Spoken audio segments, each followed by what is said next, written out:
өз размеріңізді білудің ең қарапайым және оңай тәсілін көрсетемін. Бұл тәсіл балалар, ерлер және әйелдер үшін ең тиімді тәсіл болып табылады. Кеудеңізді айналдырып өлшеңіз. Осы өлшемді 2-ге бөліңіз. 2-ге бөлгендегі шыққан сан сіздің ресейлік және қазақстандық киіміңіздің размері болып табылады. Бұл саннан 6-ны алып тастасаңыз, бұл сіздің түркиялық киіміңіздің размері болып шығады. 8-ді алып тастасаңыз, европалық киіміңіздің размері болып шығады.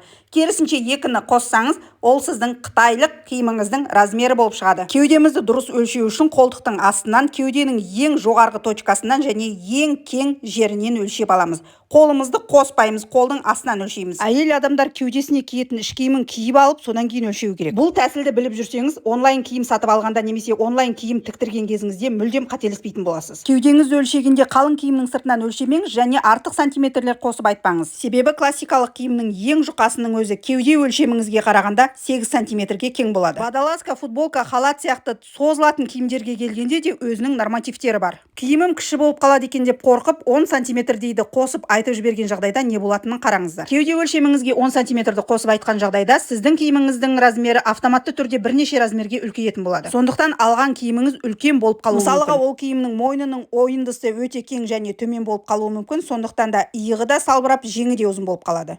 Әйелдер киімі үшін ең бастысы омырау тұсындағы выточка болып табылады. Киіміңіздің размері үлкен болған кезде бұл выточка төмен қарай түсіп кетеді. Сол себептен киімнің алдыңғы бөлігі осылай салбырап тұратын болады. Және беліндегі етек пен кеуденің тігісі де төмен қарай түсіп кететін болады. Стандарт бойынша жабысып тұратын водолазкалардың өзіне 2-4 сантиметр, көйлектер мен рубашкаларға 8, пиджак пальтоға 10, оверсайз пішіндегі киімдерге 20 сантиметр қосылады. Яғни тар болып қалмайды. Сондықтан онлайн заказда өз размеріңізді дұрыс айтыңыз.